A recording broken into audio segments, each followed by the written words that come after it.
Ladies and gentlemen, people of all gender expressions, thank you for checking out the North Bank Media Podcast. I'm your host, Patrick Strevens. And it's that time again. We've clicked over into a new set of digits. This will be episode number 91. And as I am contractually bound in a contract I signed with myself, I have to sit down and sort of see where I'm at, processing some different thoughts that I've tried to work on over the last year doing this show. So, it's... I've joked lately on some of the episodes that I might just stop doing this show after 100 episodes. A few people said they thought that would be disappointing.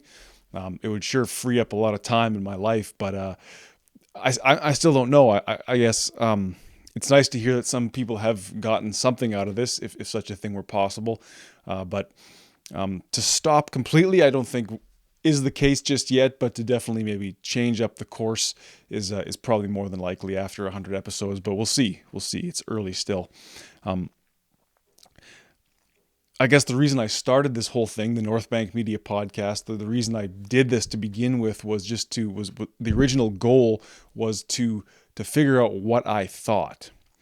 Now, I think that in some ways I've realized that what I think changes day to day, minute to minute, hour to hour, and it's fluid, right? And in a sense, it changes circumstantially. So to even think that I could understand what I think is kind of a foolish pursuit. I think in some weird ways it's like doubly subjective. It's like, what do I think, and then how do I think what I think? But you could go down that masturbatory head trip, in perpetuity, so to speak. But I guess more importantly, I wanted to order my thoughts in such a way that I could speak them out loud and take them to market, so to speak, and see what they were worth. Were they properly formed? Were they logical, or were they nonsensical, half-baked, and needing some work? And I think that's been probably more the case of what's gone on, where I can start saying something to a guest and realize I actually don't know what I'm talking about, and the guest has that look on their face like, I don't know what this guy's talking about. And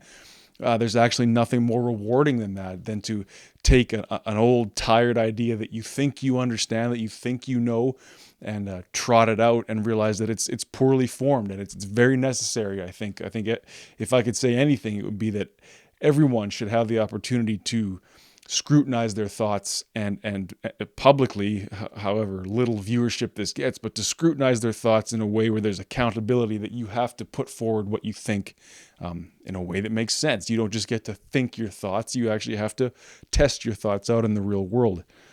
I think it first occurred to me to host a podcast, maybe a little late, but it was about in the summer of 2020, you'll recall, the height of sort of those race riots that were going on in the U.S., following everybody being locked down for a couple months, after the George Floyd murder. There was protests, there was riots, there was all kinds of demonstrations going on across North America, and I felt like this sort of extreme progressivism that we're seeing politically, what some people call wokeness, I thought it was unjustified in what it was doing. It placed blame on, in a lot of ways, it placed blame on white people, on men, on the wealthy, and on systems, so-called systemic oppression. If you've listened to this show for any amount of time, but more specifically in the early days, that was a concept that I wanted to take on head on, and I suppose I did, but I really didn't accomplish anything with it. But this idea that there was a school of thought out there that was seeking to place blame on people for the problems of other people, to me, it just seems so blindly perpetrating the same thing that it tried to go against. And maybe I don't understand it fully, but I don't see how a lot of that stuff is not just the reverse. Like, is it not just racism to ascribe to a group of people a set of problems or a set of negative values, and then say that everybody that I can lump within that group then has those problems? But again, I've gone down this maze, and I really what became most important was that it didn't really matter. I still to this day do not understand the idea of systemic oppression. I don't understand how a system, an institution, a department, a corporation can be racist. Now, of course, people can be racist. People themselves can act based on racial prejudice. But to take the blame off of the individual right? And then to seat that blame almost in a platonic way. You recall I talked about the idea of the platonic form, meaning that whatever a thing is, let's say the police department, to say that there's something metaphysically true about the police department and that it's racist. And then if you are a police officer, you are thereby racist, right? So to take the blame off the individual and to place it into the system, in a sort of platonic way, in a metaphysical way, and then ascribe those characteristics to the members of that larger system, that's actually, well, first of all, it's bullshit. But second of all, it's really a hallmark of what I would call modern day liberalism. It's secular orthodoxy, right? It's dogmatic, willful blindness. It's ideological demonic possession. That's what I came to believe anyway, as if my beliefs matter. But that's how I've come to understand how a lot of that liberalism, how that liberal thought today seems to be working. It's religious, it's dogmatic in the sense that it supposes a totalizing rightness, right? An orthodoxy from the Greek meaning correct opinion, and it supposes that across everything. One of the most important things that I have learned doing this podcast, though, too, is that it's important not to straw man your opposition for the purposes of yourself appearing right or correct. So I guess what I mean by that is I'm talking about a supposed liberalism, but that it would be foolish of me to say that that's what that is, and that's how it is, right? So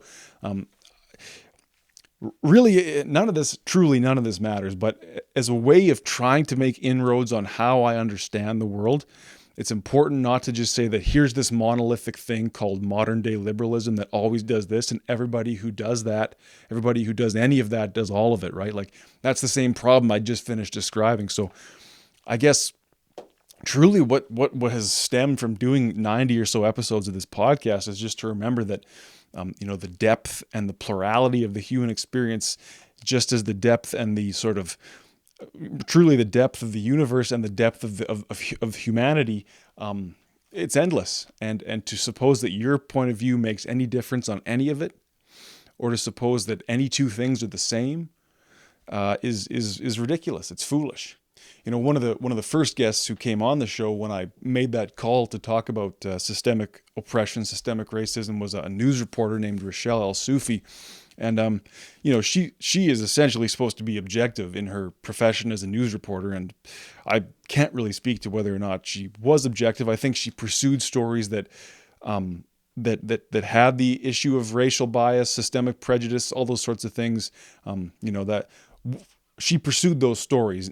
How she chose to tell them and how the producers accepted them, it was kind of secondary to me. I never truly really worked alongside her for any amount of time, but she said something so fundamentally important that I still think about to this day. And I don't think she said it on the show. She said it in a phone call we had before. She said, I said, well, what is systemic racism then? She says, well, it means a lot of things to a lot of people. And now that idea, the idea that some concept, some big idea could mean a lot of things, a lot of different things to a lot of people, it truly is part of the fundamental ethic of this show. So you'll recall that right before Rochelle came on the show was the real true turning point of this show at large, broadly, was the episode with Brittany Ohi. And I think that you can scroll down the list and you can see that episode is the first episode to have a title. And to me, that marked a real, like I say, a turning point, a sort of watershed moment for me personally. And I don't know if I ever thanked her, because it wasn't as though my transformation as a thinker or as a person that occurred through that episode was by anything that she did positively, but it was through the juxtaposition of how we looked at the world that I was able to better understand a lot of things. So, she I would say, and I don't want to speak for her months later, but I would say she did a pretty good job of laying out the case for, or the case that you hear from a lot of progressives, a lot of the so-called woke, that things like the gender, gender is a social construct, that women are paid less than men, that men have historically oppressed women, that whites have historically oppressed people across the world. Of course, there's probably things that are partially true in that argument, and a lot of the times it comes from a place of compassion. A lot of the times, and I'm not saying this about anybody personally, a lot of the times that woke progressivism comes alongside a personality I found of low self-control and a lot of sort of self-hate, so a sort of projection onto the world, the same sort of, I guess, dissatisfaction with the self. And again, it's the same thing, and that's what modern liberalism does, as I've already said, is that it takes the responsibility off of the self and externalizes it. I think what then was important was, after running up against a sort of ideological argument, right? An argument that came down on me from a place of, well, this is orthodox, this is true, this is the objective, rational truth of the universe, as Albert Camus would call it. Let me tell you. And so I think when someone who chooses to think freely, or at least chooses to think without making as many judgments as I like to think that I do, I struggled for a long time, like days and days after that conversation, trying to figure out, well, how is what she's saying, how can that be true, or how can I reconcile that? And so what came from that was basically this show's first solo rant, 70 some episodes ago, and that the title of that episode was "So What?" Because I was just so frustrated with all this liberal progressivism, all this sort of seeking to place blame on others, and all this unrest that in society at that time, and still to this day, that the battle cry sort of became, well, so what? Obviously things are shit. Obviously the past and most of human history has been bloodshed and conflict. Well, so what? What are you going to do about it going forward, right? So the episode "So What?" and the battle cry "So What?" has since then also become part of the fundamental ethic of this show. It's so what? What are we going to do about all these problems that you seem to have identified external to you and seem to have some sort of understanding of, And there was something else that was part of the fundamental ethic of this show that I already said, and I've already forgotten it. So you know how full of shit I truly am.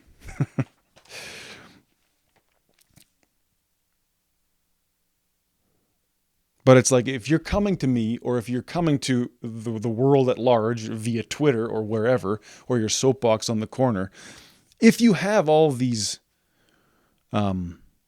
problems, and you're coming from an orthodox, dogmatic place where you seem to know the truth and you seem to see it all so clearly, even though it's really just a cookie cutter, right? A prescribed, dogmatic ideology, come then with a solution, right? Like, at least the soapbox preacher has a solution.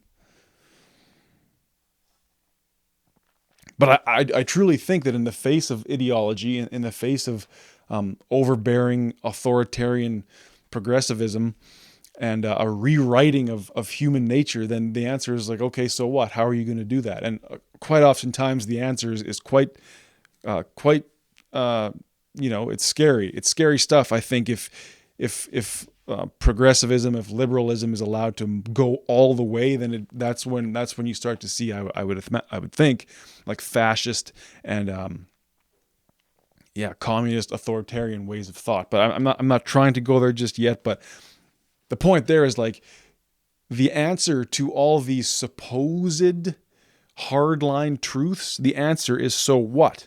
Because in my view, the depth of possibility in the universe is endless. The depth of our understanding of any given concept is endless. So I can keep asking, so what?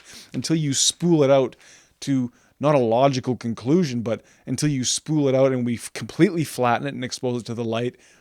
But that's not even possible. So truly what occurred to me at some point was, like, asking, so what? Like, you can come with a line of questioning, or you can come with a line of beliefs. And that's all today's discourse is. And there's so much money being made by so many talking heads on video by doing that. And it's really a great grift. It's really genius to just talk endlessly, because that's really all we can do. I want to get back to what I said before that, was that again, the possibility of our understanding is as deep as the possibility of understanding ourselves, meaning that a lot of what we're talking about is just that. It's personal. It's personally projecting our thoughts, our beliefs onto the world, right? So when I set out to figure out what I thought, I eventually realized that, for one, it really doesn't matter what I think, right? The orderliness and control over my inner monologue requires the feedback of somebody else. That's why I think the show is probably ready to move to like solely one-on-one or, two-on-one discussions, and away from this monologuing. Like, if anything, I've got what I needed out of the monologuing, and I don't think it's helping anybody anymore. It is helping me, but I think I've come to a rational sort of soft ending to this part of the experiment. And if I thought that universal truth and meaning was to be found in podcasting, I was sorely mistaken. The true infinites, the true infinite nature of the self and the universe,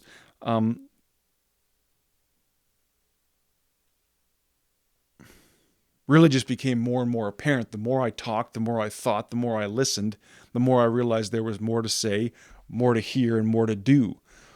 So really, it is an unending project, but I just think it's more useful to undertake alongside somebody else. And that means too that the potential and truly the potential for human dialogue is endless as well. And there's been times when guests on the show have said things that were relatively ignorant. Surely there's times when I've said things that were ignorant or not well thought out or not well formed. But specifically on the ignorance front, the realization also that was very freeing was that I didn't have to be the moral arbiter. I didn't have to discern right or wrong. It truly is better to let someone get out all the ideas and then cast those ideas into the fire. Because we shouldn't necessarily throw people into the fire immediately, at least.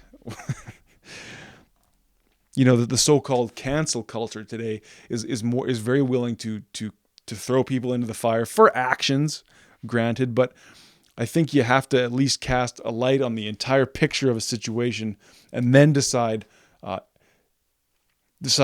to go forward from there. But for me personally, this show is not the place to decide what's right or wrong. I think that's just such a lofty, and you see it on news, on other podcasts where people come in and say, this is right or this is wrong. This is how you should think. To me, that's just a money-making grift, is to sell people, because we know humans are necessarily thirsty for and would like to be shown a way to think. And to sell that to people is, good on you, but to me, it's also very empty. And so, the antidote for ideological thinking, and when I say ideological thinking, I'm talking about that liberal progressivism that we see today, for one, and there's many others. Religion is one. Listening to one podcast and believing what that person says to be true without enough critical thinking is the same, is essentially the same thing, right? So the antidote to that ideological thinking, this mode of coming into a situation with preconceived a priori assumptions, based on political stripes, and ascribing to individuals a certain value or reality based on your understanding of the world. Okay, the antidote to that, of course, is the absurd, the belief in the absurd. And of course, I've talked about this too many times now at this point, but the idea here is that the human mind wants to suppose a rational, totalizing viewpoint on the universe, which itself is irrational, chaotic, devoid of meaning. The very idea of meaning is a human construct. So all beliefs are constructs. The belief in meaning, period, is a construct. But to even suppose that meaning exists, to suppose that meaning could be found anywhere outside of yourself anyway, that itself is a construct in the belief, right? So just as I don't have to infer or incur or suppose right versus wrong, the idea that there even is a right or wrong that I need to subscribe to, that there is value, period, is a human construct. That idea it's all been very freeing. So I suppose, if anything, this show has really liberated me. This show has really liberated me. It's freed me. And I hope that if anybody was, well, let's stop there. This show has liberated me, period. So, our minds need to suppose order, to impose order. But for me to think that universal meaning was somewhere to be found if I just kept talking was foolish. But what I did find was that I found a deeper freedom. There wasn't one singular thing that I had to understand. It was that I just had to let go. I truly just had to let go and realize there was nothing I had to understand. I just had to seek to understand my own understanding of the fact that it was up to me to decide what was right, what was wrong, how to think truly. So it kind of became a level or 5 million levels up of where I thought it was. The infinite, uncaring coldness of the universe is fertile ground for imposing our own beliefs. That of course there's a fear of the unknown. Like that's why often in horror movies you don't see the monster clearly, ever, or immediately, for sure. Because it's much scarier if you just tell someone or suggest that we don't actually know what's out there. Well, now it's up to you to project onto the unknown, your thoughts. Well, I don't know. I haven't thought about what I think. I was hoping somebody would just tell me. Right? So there's a Soviet science fiction film from about 71, 72, somewhere in there, called Solaris. And I'm talking about the original Solaris, not the one with Ghislaine Maxwell's friend George Clooney in it. The original, directed by Andrei Tarkovsky. And a man goes deep into space, and what he finds is a planet that can read his mind. And the planet then sends up these non-carbon-based life forms that basically personify his memories. Like, it sends him essentially a clone of his dead wife that he now has to reckon with. So he goes 1 trillion miles into the galaxy, and what does he find? He finds his own projections, his own memories. And of course, I mean, you never know, right? That could be the case, but it's also a very, very, I guess, sharp and effective allegory for the way the human mind works. No matter how far we go, we're just projecting our own beliefs, our own thoughts, our own systems of thought onto this universe, which is essentially a blank slate that really doesn't care to be projected on it. It's fundamentally different. It's fundamentally the opposite. We're looking to suppose meaning on something that means nothing. Not even that it means nothing, but that meaning is not even part of what it is,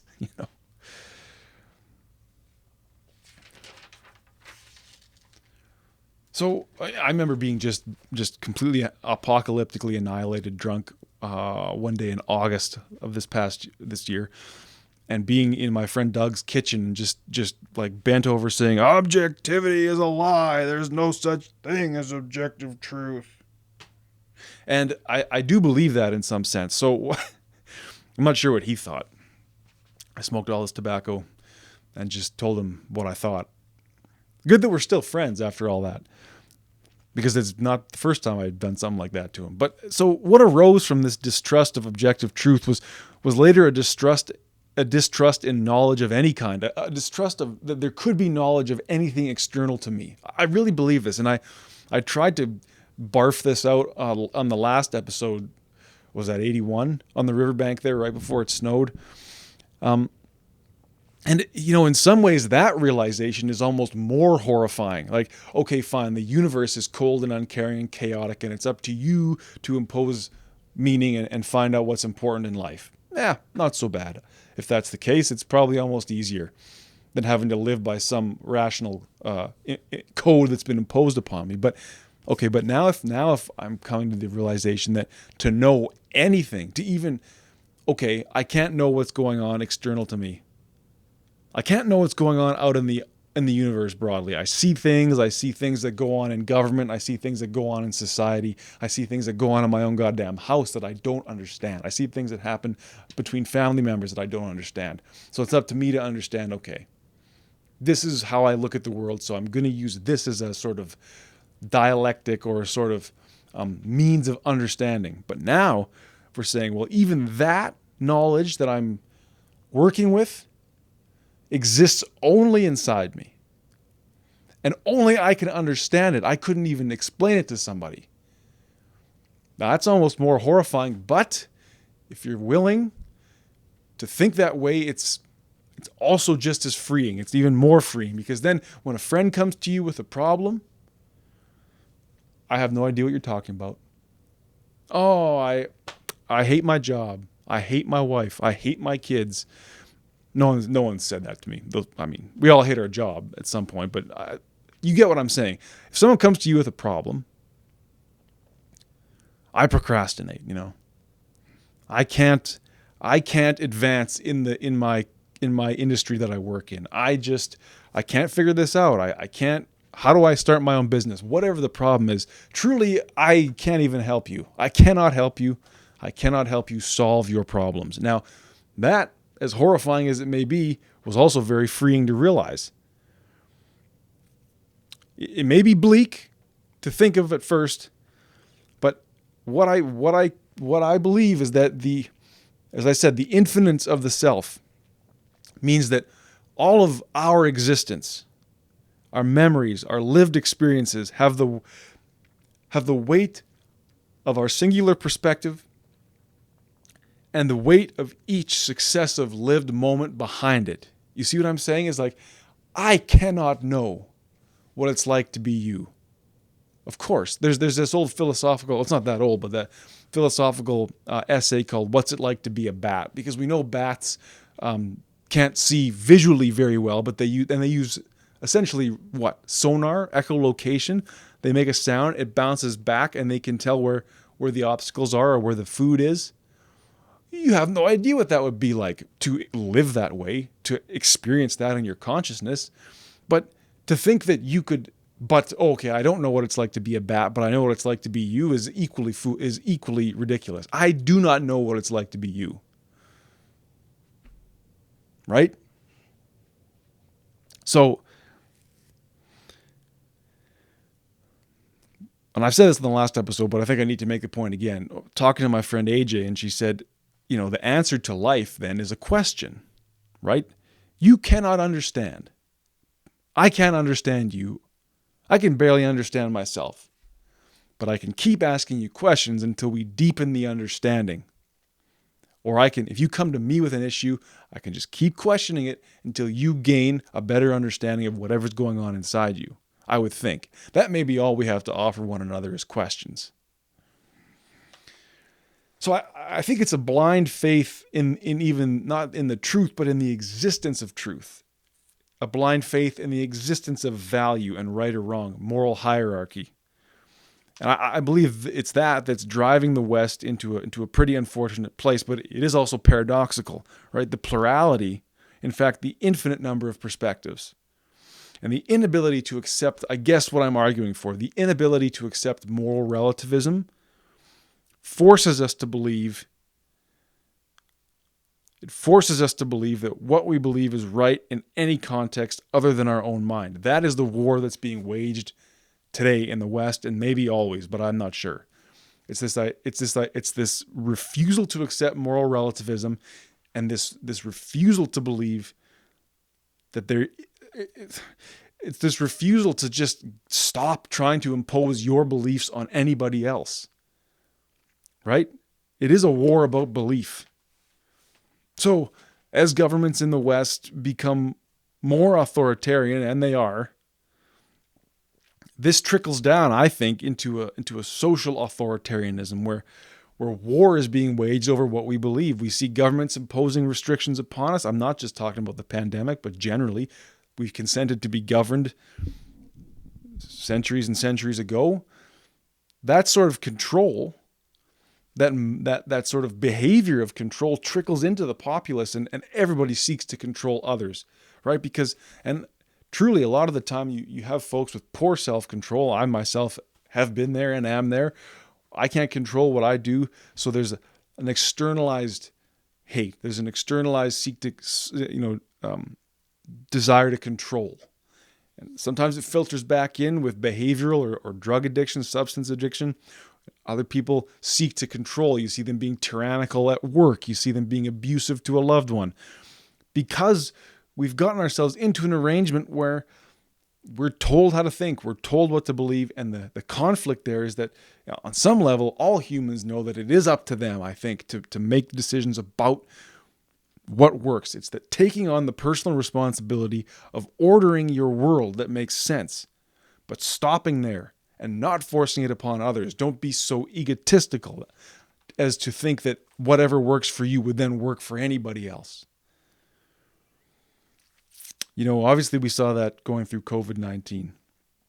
We're seeing it now, the way the media and the government and progressives are handling climate change alarmism, which in my understanding is largely unfounded. Of course there's, well, I'm not going to say of course anything. I think climate alarmism, I've said this before, will be the next sort of great political conflict, the next war of belief of our time. Even look in the United States of America, the way the media handled the Kyle Rittenhouse case versus the Darrell Brooks case. Okay, I don't need to go into that. If you don't know what it means, you should look it up. The way we're being told what to think, and the way a system of belief, the way ideology is being used to control the population, quite literally. Or in Canada, even our Prime Minister Justin Trudeau, he appointed 2 new cabinet posts: Crown Indigenous Relations and Indigenous Services. So there's 2 pretty high-paying jobs for some, as George Carlin would say, smug, well-fed, I don't know if these are white people, but smug and well-fed bureaucrats. And yet there's still 30 reserves across Canada with boil water advisories. So Trudeau, Justin Trudeau at the climate conference in Glasgow recently, while Iqaluit was under a 2-month-long boil water advisory. Iqaluit, is that not a major capital city in Canada? Couldn't drink the tap water there? That's what we would call triage culture, right? Picking one or the other. What's more important? Well, obviously my international reputation as a progressive leader who stands on the stage and talks about doing our best to stamp down industry and combat climate change, while there's people in my own country back at home who can't drink the water.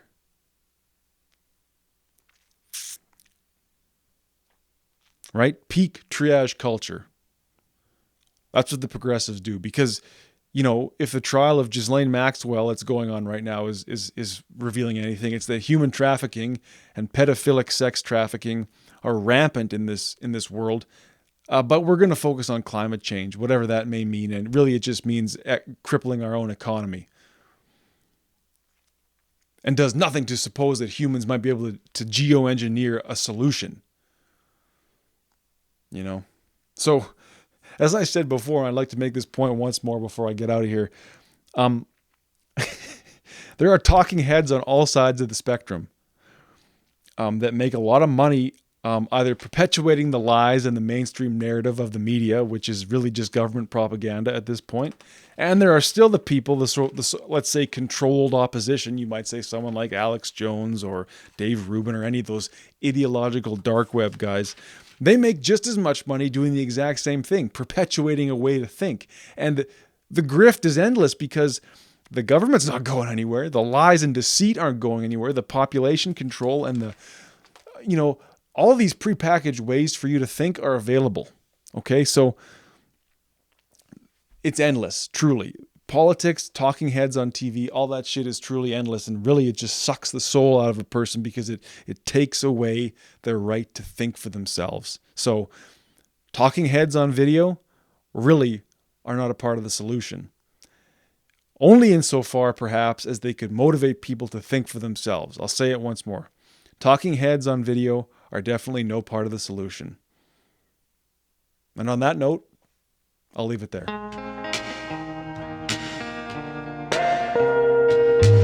Thank you for listening to the North Bank Media Podcast.